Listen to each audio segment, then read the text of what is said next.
The ജേർണലിസ്റ്റിലേക്ക് ഒന്നാം ഘട്ട സ്ഥാനാർത്ഥി പ്രഖ്യാപനത്തിന് പിന്നാലെ കേരള ബിജെപിയിൽ കൂട്ടയടിയും കൂട്ടക്കരച്ചിലും. പി.സി. ജോർജിന് സ്ഥാനാർത്ഥിത്വം നിഷേധിച്ചതോടുകൂടി പി.സി. George BJP. കേരള ഘടകത്തിന് മൊത്തത്തിൽ പണി കൊടുക്കുമെന്ന മട്ടിൽ ചാനലുകൾ മുഴുവൻ കയറി ഇറങ്ങി പ്രതികരണങ്ങൾ നടത്തിക്കൊണ്ടിരിക്കുകയാണ്. ഓരോ ചാനലിലും പി.സി. ജോർജ് നടത്തുന്ന പ്രതികരണങ്ങൾ കണ്ടാൽ സത്യം പറഞ്ഞാൽ ചിരിക്കണോ കരയണോ എന്ന അവസ്ഥയിലാണ് മലയാളികൾ. കാരണം പി.സി. ജോർജിൻ്റെ അവകാശവാദങ്ങളും പറച്ചിലും ആ ഭാവവും ഒക്കെ കണ്ടാൽ സത്യം പറഞ്ഞാൽ എന്താണ് അദ്ദേഹത്തിന് സംഭവിച്ചത് എന്ന ആശയക്കുഴപ്പം എല്ലാവർക്കും ഉണ്ടാകും. കാരണം തെരഞ്ഞെടുപ്പിന് തൊട്ടുമുമ്പ് കേരള ജനപക്ഷം എന്ന പാർട്ടി ഉപേക്ഷിച്ച് പി.സി. ജോർജ് നേരെ ബി.ജെ.പിയിലേക്ക് ചെന്ന് കയറിയപ്പോൾ എല്ലാവരും കരുതിയതുപോലെ പി.സി. ജോർജും കരുതി ഉടൻ തന്നെ പിടിച്ച് സ്ഥാനാർത്ഥിയാക്കുമെന്ന്.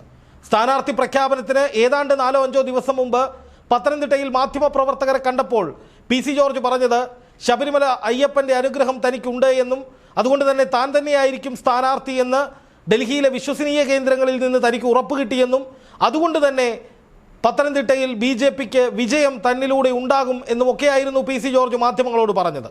അന്ന് ഞാനൊരു വീഡിയോ ചെയ്തിരുന്നു. പി.സി. ജോർജിൻ്റെ സ്ഥാനാർത്ഥിത്വം കേന്ദ്ര നേതൃത്വം തള്ളിക്കളഞ്ഞിരിക്കുന്ന ഒരു സാഹചര്യം അപ്പോൾ തന്നെയുണ്ട്. നിരവധിയായ എതിർപ്പുകൾ പി.സി. ജോർജിനെതിരെയുണ്ട്. പ്രത്യേകിച്ചും BDJS ഒക്കെ വലിയ തോതിലുള്ള എതിർപ്പ് പി.സി. ജോർജിനെതിരെ ഉന്നയിച്ചിട്ടുണ്ട്. പി.സി. ജോർജ് വന്നാൽ ക്രൈസ്തവ വിഭാഗത്തിൽ നിന്ന് കിട്ടേണ്ട വോട്ട് പോലും കിട്ടാതിരിക്കാനുള്ള കാരണമാകുമത് എന്ന് പലരും ചൂണ്ടിക്കാണിച്ചിരുന്നു. സംസ്ഥാന നേതൃത്വത്തിലെ പലരും, ജില്ലാ നേതൃത്വത്തിലുള്ളവരും അതുപോലെ തന്നെ ദേശീയ നേതൃത്വത്തിലുള്ള പലർക്കും പി.സി. ജോർജിനെതിരെ അങ്ങനെ ഒരു ആക്ഷേപം ഉണ്ട് എന്ന് അന്ന് തന്നെ ഞാൻ പറഞ്ഞിരുന്നതാണ്. അത് ഇപ്പോൾ യാഥാർത്ഥ്യമായിരിക്കുന്നു. അല്ലെങ്കിൽ പി.സി. ജോർജിനെ സ്ഥാനാർത്ഥിയാക്കി നിർത്തുന്നത് വലിയ തിരിച്ചടികൾ ഉണ്ടാക്കുമെന്ന് ബി.ജെ.പി. തിരിച്ചറിഞ്ഞതുകൊണ്ട് പി.സി. ജോർജിനെ വെട്ടിയിരിക്കുകയാണ്. ഇപ്പോൾ എന്താണ് അക്ഷരാർത്ഥത്തിൽ സംഭവിച്ചത്? കടിച്ചതുമില്ല, പിടിച്ചതുമില്ല, കക്ഷത്തിലുണ്ടായിരുന്നത് പോവുകയും ചെയ്തു. ഇതാണിപ്പോൾ പി.സി. ജോർജിൻ്റെ അവസ്ഥ. സ്വന്തമായി കെട്ടിപ്പൊക്കിക്കൊണ്ടുവന്ന കേരള ജനപക്ഷം എന്ന പാർട്ടി അത് കളഞ്ഞു കുളിച്ചിട്ടാണ് നേരെ ബി.ജെ.പിയിലേക്ക് എടുത്തു ചെന്ന് കയറി കൊടുത്തത്. എന്നിട്ട് എന്താണ് സംഭവിച്ചത്? പത്തനംതിട്ടയിൽ സ്ഥാനാർത്ഥിയാകും എന്നൊക്കെ പറഞ്ഞ് വീമ്പ് പറഞ്ഞ് നടന്നു. തോമസ് ഐസക് കള്ളനാണ്, കിഫ്ബി കള്ളനാണ്, ഞാൻ തോൽപ്പിക്കും, നിലവിലെ MP ആയ ആൻഡോയെ ഞാൻ തോൽപ്പിക്കും, ശബരിമല ശാസ്താവിൻ്റെ അനുഗ്രഹം, അയ്യപ്പൻ്റെ അനുഗ്രഹം എനിക്കുണ്ട് എന്നൊക്കെയാണ് പി.സി. പറഞ്ഞത്. ഇപ്പോൾ അനുഗ്രഹം ആർക്കാണെന്ന് വ്യക്തമായിട്ട് എല്ലാവർക്കും മനസ്സിലായി. വീണ്ടും മൂലയ്ക്കിരിക്കേണ്ട അവസ്ഥയിലേക്ക് പി.സി. ജോർജ് മാറിയിരിക്കുകയാണ്. ഇപ്പോൾ മാതൃഭൂമി ന്യൂസിൽ പി.സി. ജോർജ് ഇന്നലെ കൊടുത്ത അഭിമുഖത്തിൽ വളരെ പ്രധാനപ്പെട്ട ചില കാര്യങ്ങൾ പി.സി. ജോർജ് പറയുന്നുണ്ട്. അത് കടുത്ത നിരാശയിലാണ് പറയുന്നത്. ഞാനൊരിക്കലും സീറ്റിന് വേണ്ടി മോഹിച്ചിട്ടില്ല, സീറ്റിൻ്റെ കാര്യം ഞാൻ സംസാരിച്ചിട്ടില്ല എന്നൊക്കെ പി.സി. ജോർജ് പറയുമ്പോഴും മത്സരിക്കാൻ പി.സി. തയ്യാറായിരുന്നുവെന്നും പല ഓൺലൈൻ ചാനലുകളെ കൊണ്ടും കാശ് കൊടുത്ത് പി.സി. ജോർജിന് അനുകൂലമായൊരു തരംഗമുണ്ട് എന്ന് വീഡിയോകൾ ചെയ്യിച്ചിരുന്നുവെന്നും ഒക്കെ നമുക്ക് കണ്ടാൽ അറിയാം. അപ്പം അങ്ങനെ ഇരുന്ന പി.സി. ജോർജിന് ഒറ്റയടിക്ക് പേര് വെട്ടിയതോടുകൂടി, അതും അനിൽ ആൻ്റണി വന്നു ആ സ്ഥാനത്തേക്ക് എന്ന് പറഞ്ഞതോടുകൂടി പി.സി. ജോർജ് പറയുന്ന കാര്യങ്ങളെന്ന് പറയുന്നത് അത് വളരെ വളരെ പ്രസക്തമായിട്ടുള്ള ചില കാര്യങ്ങളാണ്. പി.സി. ജോർജ് ഇപ്പോൾ പറയുന്നത് എന്നെ സ്ഥാനാർത്ഥിയാക്കാത്തതിലൂടെ ക്രൈസ്തവരിൽ നിന്ന് വലിയ എതിർപ്പ് നേരിടേണ്ടി വരും ബി.ജെ.പി. എന്നാണ്. 1. 2, ബിഷപ്പുമാരടങ്ങുന്ന വലിയൊരു സമൂഹം ഞാൻ ബി.ജെ.പിയിൽ വന്നതോടുകൂടി ബി.ജെ.പിയിലേക്ക് കേരളത്തിൽ മുഴുവനായി ഒഴുകിയെത്തിയൊരു സാഹചര്യം ഉണ്ടായിരുന്നു. അത് മറ്റാർക്കും പറ്റിയിട്ടില്ല. അത് അനിൽ ആൻ്റണി ഉദ്ദേശിച്ചാണ് പി.സി. ജോർജ് പറയുന്നത്. ആദ്യം അനിൽ ആൻ്റണി വന്നപ്പോഴാണല്ലോ ബി.ജെ.പി. സംസ്ഥാന നേതൃത്വം പറഞ്ഞത് ഇതോടുകൂടി എല്ലാം അടിപൊളിയായി, ക്രൈസ്തവർ മുഴുവൻ ബി.ജെ.പിയിലേക്ക് ഒഴുകുമെന്ന്. അങ്ങനെ അനിൽ ആൻ്റണിയെ കൊണ്ടുവന്ന് അതൊരു തികഞ്ഞ പരാജയമാണെന്ന് ബോധ്യപ്പെട്ടപ്പോഴാണ് നേരെ പി.സി. ജോർജിനെ കൊണ്ടുവന്നത്. പക്ഷേ പി.സി. ജോർജ് വന്നപ്പോൾ ഉണ്ടായ ഇമ്പാക്റ്റ് എന്ന് പറയുന്നത് വളരെ മോശമായിരുന്നു എന്ന് ബി.ജെ.പിക്ക് മനസ്സിലായി. കാരണം SDP-യുടെയും പോപ്പുലർ ഫ്രണ്ടിൻ്റെയും ഒക്കെ തോളത്ത് കൈയിട്ട് നടന്നിട്ട് ജോസഫ് മാഷിൻ്റെ കൈയല്ലായിരുന്നു തലയായിരുന്നു വെട്ടേണ്ടത് എന്ന് പരസ്യ പ്രസ്താവന നടത്തിയിട്ട് ജസ്നയുടെ തിരോധാനം ഒരു വർഗീയ വിഷയമായി ആളിക്കത്തിച്ച് പലയിടത്തും വർഗീയ പ്രകടനങ്ങൾക്ക് നേതൃത്വം കൊടുത്ത് ക്രൈസ്തവരെയും മുസ്ലിങ്ങളെയും ഒക്കെ തമ്മിൽ ഭിന്നിപ്പിക്കുന്ന വിധത്തിൽ, തെറ്റിപ്പിക്കുന്ന വിധത്തിൽ അടിസ്ഥാനരഹിതമായ വ്യാജ ആരോപണങ്ങൾ ജസ്ന വിഷയത്തിൽ ആളിക്കത്തിച്ചത് പി.സി. ജോർജ് ആയിരുന്നു. അതിനു പിന്നിൽ നിർബന്ധിത മതപരിവർത്തനമുണ്ട്, ലവ് ജിഹാദിൻ്റെ ഭാഗമാണെന്നൊക്കെയാണ് പി.സി. ജോർജ് തട്ടിവിട്ടത്. എന്നിട്ട് എന്തായി ആ കേസിൻ്റെ അവസ്ഥ? CBI കേസ് പരിഗണിച്ച് അതിൽ റിപ്പോർട്ട് കൊടുത്തപ്പോൾ മതപരിവർത്തനവുമായി യാതൊരു ബന്ധവും അതിനില്ല, ഒരു മതവും ഇതിൽ ഇൻവോൾവ് അല്ല എന്ന് കൃത്യമായി കേന്ദ്ര ഏജൻസി പറഞ്ഞു. ഇതോടുകൂടി പി.സി. ജോർജിനെ വിശ്വസിച്ച് വർഗീയത ആളിക്കത്തിക്കാൻ ഇറങ്ങി പുറപ്പെട്ട ക്രൈസ്തവ സമൂഹം വിഡ്ഢികളാവുകയാണ് ചെയ്തത്. അങ്ങനെ പി.സി. ജോർജിനെ നമ്പിയാൽ അതൊരു വിഡ്ഢിത്തമാകുമെന്ന് ക്രൈസ്തവ സമൂഹത്തിന് തിരിച്ചറിയുന്നുണ്ട്. അല്ലെങ്കിൽ പി.സി. ജോർജിൻ്റെ ജൽപ്പനങ്ങൾ ഏറ്റുപിടിച്ചാൽ അത് സ്വന്തം നെഞ്ചത്തിട്ടുള്ള അടിയായി മാറുമെന്ന് ഈ പറയുന്ന ആളുകൾ അന്ന് ബോധ്യപ്പെട്ടതാണ്.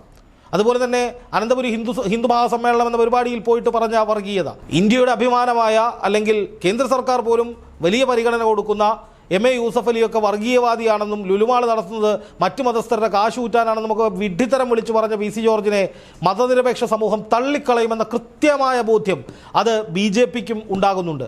അതായത് ബി.ജെ.പിക്കുള്ളിൽ തന്നെ പി.സി. ജോർജിനോട് മതിപ്പില്ല, അവസരവാദിയാണ് പി.സി. ജോർജ്.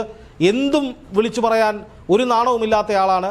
അതാണിപ്പോൾ ബി ജെ പി അനുഭവിച്ചുകൊണ്ടിരിക്കുന്നത്. പി സി ജോർജിനെ എടുത്തു, സ്ഥാനാർത്ഥിത്വം കിട്ടിയില്ല. പി സി ജോർജ് പറയുന്നത് നോക്കുക, ക്രൈസ്തവ സമൂഹം മുഴുവൻ ബി ജെ പിക്ക് എതിരാകും തനിക്ക് സീറ്റ് നൽകാത്തതിനെ തുടർന്ന് എന്നാണ് പറയുന്നത്.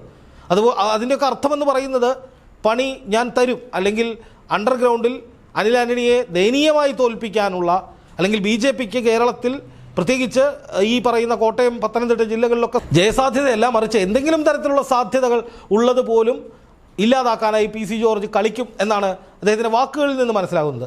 എന്തായാലും കേരള ബി ജെ പിയിൽ കൂട്ടയടിയും കൂട്ടക്കരച്ചിലുമാണ് എന്നതിന് ഇതിൽ പരം മറ്റൊരു തെളിവും വേണ്ട. മാസങ്ങൾക്ക് മുൻപ് ശോഭാ സുരേന്ദ്രനും അവരോടൊപ്പമുള്ള വിമതപക്ഷവും സംസ്ഥാന നേതൃത്വത്തിനെതിരെ നടത്തി വന്ന പോരുകൾ അല്ലെങ്കിൽ പ്രശ്നങ്ങൾ അതൊക്കെ നമ്മൾ കണ്ടതാണ്. അതൊന്ന് ഒതുങ്ങി വരുമ്പോഴാണ് ഇതാ വീണ്ടും ഇത്തരത്തിൽ വലിയ പ്രശ്നങ്ങൾ, അതായത് പി സി ജോർജിനെ മാൻഡ്രേക്കിനെ ചുമന്ന പോലത്തെ അവസ്ഥയായി ബി ജെ പിക്ക് അല്ലെങ്കിൽ കെ സുരേന്ദ്രനെ എന്നുള്ളതാണ് ഇത് ഏറ്റവും പ്രധാനപ്പെട്ട വസ്തുത. അതായത് ഇരിക്കുന്നിടം മുടിയുന്നൊരവസ്ഥ. ഇപ്പോൾ P C George B J പിയിലേക്ക് വന്നു, ബി ജെ പിയിൽ കൂട്ടയടി തുടങ്ങി. അനിൽ ആന്റണി വലിയ സംഭവമാണെന്നൊക്കെ പറഞ്ഞ് അനിൽ ആന്റണിയെ കൊണ്ടുവന്ന് ക്രൈസ്തവ സമൂഹത്തെ മുഴുവൻ അടുപ്പിക്കാൻ ഞങ്ങൾക്കിപ്പോൾ കഴിയുമെന്ന് പറഞ്ഞിട്ട് ഒന്നും നടന്നില്ല. അതിനുശേഷമാണ് പി സി ജോർജിനെ കൊണ്ടുവരുന്നത്. അതും തകർന്ന് തരിപ്പണമാകുന്ന അവസ്ഥ. പി സി ജോർജിന് ജയിക്കാൻ കഴിയുന്ന ഒരു സാഹചര്യം പത്തനംതിട്ടയിൽ ഇല്ല എന്ന് നമുക്കെല്ലാവർക്കും അറിയാം. പക്ഷേ പി സി ജോർജിനെ ഒരു വലിയ മാർജിനിൽ ബി ജെ പിയെ മുന്നോട്ട് കൊണ്ടുപോകാൻ ചിലപ്പോൾ കഴിയുമായിരുന്നു. കാരണം പി സി ജോർജ് ആ നിലയിൽ പത്തനംതിട്ട മണ്ഡലത്തിൽ പല രീതിയിലും ക്യാമ്പയിനുകൾ നടത്തിയിട്ടുണ്ട്. പക്ഷേ അനിൽ ആന്റണി വന്നതോടുകൂടി ദയനീയമായി ബി ജെ പി തോൽക്കുമെന്ന് ബി ജെ പിക്ക് ഉള്ളിൽ നിന്ന് തന്നെ അഭിപ്രായങ്ങൾ ഉയരുന്നുണ്ട്. അതിന് പിന്നാലെ പി സി ജോർജും ഇപ്പോൾ അനിൽ ആന്റണിയുടെ തോൽവി ഉറപ്പിക്കാൻ വേണ്ടി കളത്തിലിറങ്ങുന്ന അവസ്ഥയിലേക്ക് മാറിയിരിക്കുന്നു. ഈ മണിക്കൂറിൽ പി സി ജോർജും അനിൽ ആന്റണിയും തമ്മിലൊരു കൂടിക്കാഴ്ച ഉണ്ടാകുമെന്നും എന്നിട്ട് ബി ജെ പിയിൽ ഒരു കുഴപ്പമില്ല എന്ന് മാധ്യമങ്ങളോട് പറയുമെന്നും ഒക്കെ റിപ്പോർട്ടുകൾ വരുന്നുണ്ട്. പക്ഷേ കേരള സമൂഹത്തിനറിയാം, ബി ജെ പിക്ക് കേരളത്തിൽ ഒന്നും നേടാൻ കഴിയില്ല. ഒരു സീറ്റ് പോലും ലഭിക്കാനുള്ള സാധ്യത വളരെ വിരളമാണ്. ദേശീയ മാധ്യമങ്ങളുടെ അടക്കം ഒടുവിൽ നടത്തിയ സർവേയിൽ കേരളത്തിൽ വട്ടപൂജ്യമെന്ന് തന്നെയാണ് അവർ പുറത്തുവിട്ട സർവേയിൽ ബി ജെ പിക്ക് പറയുന്നത്.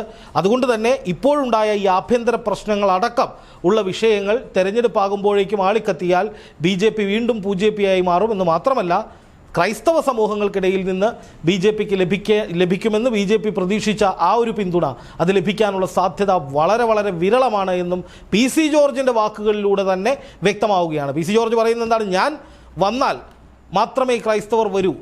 അതിൻ്റെ അർത്ഥം ക്രൈസ്തവരുടെ പിന്തുണ ബി ജെ പിക്ക് ഇല്ല എന്ന് തന്നെയാണ്. അപ്പോൾ അങ്ങനെ ഒരു സാഹചര്യം കൂടി ഇപ്പോൾ ഉരുത്തിരിഞ്ഞു വരുമ്പോൾ ബി ജെ പിയുടെ പതനം ദയനീയമായിരിക്കുമെന്നും ബി ജെ പിയിൽ കൂട്ടയടി ശക്തമാവുകയാണ് എന്നും തന്നെയാണ് നമ്മൾ മനസ്സിലാക്കേണ്ടത്.